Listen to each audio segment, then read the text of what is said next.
Welcome into SportsSource.tv, joined by Jimmy Himes from Sports Radio WNML, Chuck Cavaleris from SouthernGolfCentral.com and the magazine, Bob Hodge, freelance contributor to the Knoxville News Sentinel, and of course you also do reporting on coal. We don't often talk about that. Yes, I do, but we're going to do a segment on it one day. We'll do a segment on coal. TV's on because of coal.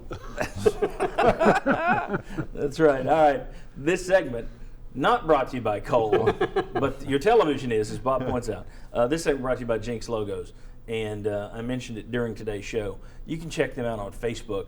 They've always got great deals going on, but their customer service is, it's one thing to go to a place because, they got the lowest price on T-shirts this week. When it comes to me and my business, I would rather have somebody that I know comes through on time with the best options anytime and every time I need them. That's Jinx Logos. That is Jimmy Andrews and his company.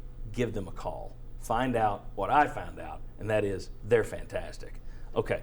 Guys, we mentioned it at the end of today's show. A lot of quarterbacks haven't left Tennessee with a great deal of popularity. And I want to put up the list here if we've got it. Here are UT's leading passers every year since 1990. So you had Andy Kelly in 90-91, Heath Shuler 92-93, Manning, of course, 94 through 97, T. Martin 98-99. All right, now you can draw a line right there.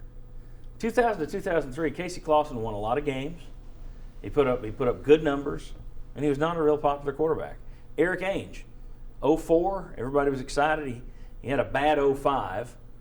And I don't know that a lot of people forgave him in 06 and 07, even though he put up really good numbers. And Tennessee went back to winning games for those 2 years under David Cutcliffe as the offensive coordinator. 2005, Rick Clausen. 2008 and 9, Jonathan Crompton. Everybody wanted him, then they got him, and then they turned on him, and Lane Kiffin turned it around a little bit at the end. Tyler Bray, 2010 and 12, we know his off-field stuff. And in 2013, Justin Worley, and of course, the quarterback you have now is Josh Dobbs. Was it just the national championship? Do you guys agree with me that up until T. Martin, Kelly, Shuler, Manning, Martin all left pretty popular guys? Mm-hmm. Yep. Then you look Clausen, Ainge, Clausen, Crompton, Bray, Worley, not that popular guys. I mean, you had debate. I don't want to say that they were hated, but there was a lot of debate on those guys. So you agree? Let's get a look at them. They're not going to say it, so we're going to nod your heads. Yes. There We we go. We agree. Everybody agree. Is it the national championship? Was that what did it? No, I mean, I'm sitting here kind of thinking about that stat. You showed us the bell curve of the team's record and even draft choices during this time. And I think you see how the program as a whole dropped off.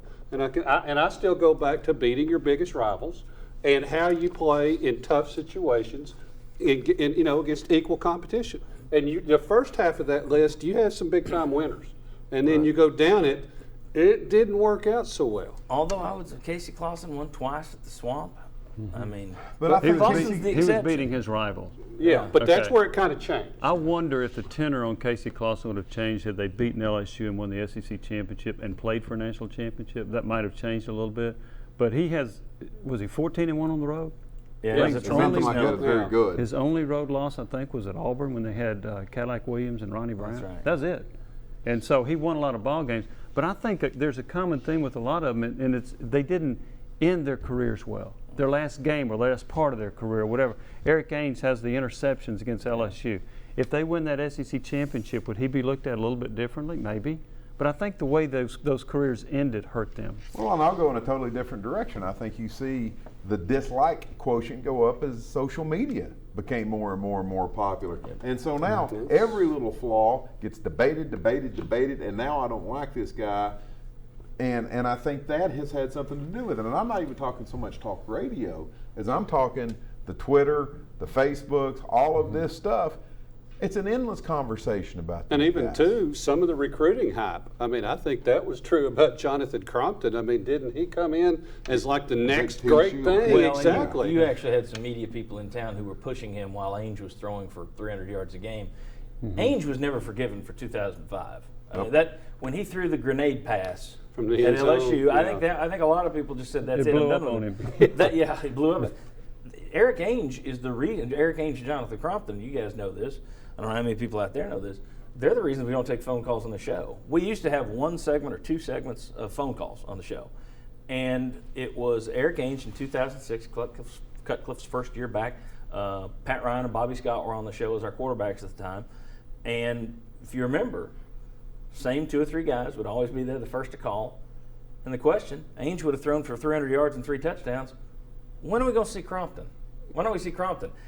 And I knew that Pat Ryan was going to go through the TV on somebody at some point. So I just said, you know what, we're going to do away with phone calls. And we hadn't had phone calls since.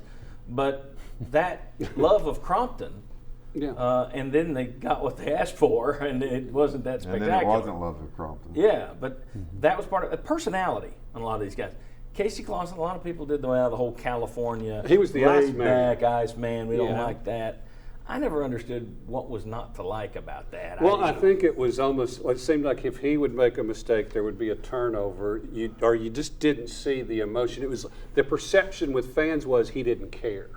And that couldn't have been further from the truth. He was a very good competitor. You're right. Yes. The California cool, I guess, masked the fact that he was such a competitor. Exactly. He hated to lose. Yeah.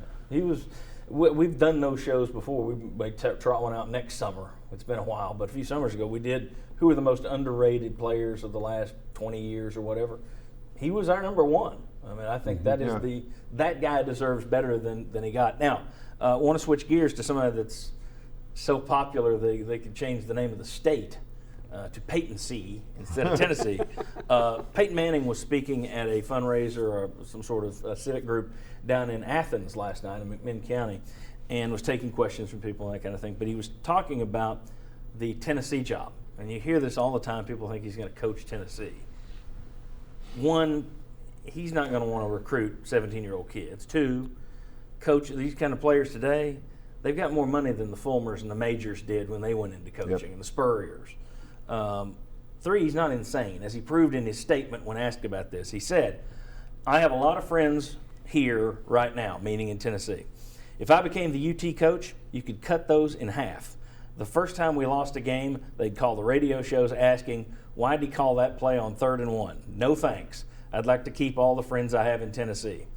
Smart response, smart decision. Brilliantly smart. And I think anybody that knew him was aware of that. To me, he would take more the path of his father, which would be an analyst. You know, Archie was a color commentator for the Saints for many, many years. He only gave that up when his son started playing college football and he could start following him around. But I think that's the direction he would go. So Peyton Manning, I think, would also have a hard time coaching people that weren't like Peyton Manning. Correct. And you see that with great players a lot. Once again, it's the old saw. Great players do not usually make great coaches. Spurrier's kind of the exception to the rule. Yeah. Most of those guys, like Bart Starr, great player, wound up being fired. And look how Spurrier, though, has even sometimes messed up his own quarterback situation. Oh, yeah. Because he's That's the right. authority, so I've got to manipulate. Well, can that. you imagine Peyton Manning if he's got a quarterback that doesn't spend 23 hours a day in the film room? Yeah. I mean, I just don't see him doing that. I think you're right. Either broadcasting. I could also see if he's got so much football in his blood that he can't step far away from. I could see him jumping back in the way John Elway has as a GM. Dan Marino stuck his toe in the water and stuck it back out. Broadcasting, and here's the thing: as soon as he retires, NBC or CBS or Fox, they are going to roll out a huge amount of money for him because he would immediately be the number one media guy. They'd be fighting all of themselves together. And they do not have a salary. Yeah.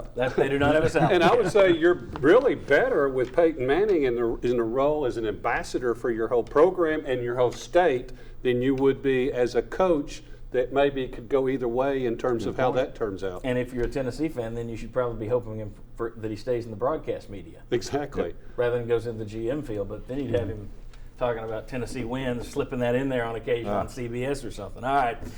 Thanks to all these guys. Thanks to you. We will see you next Sunday at 11 a.m. WATE 6 for the Sports Source.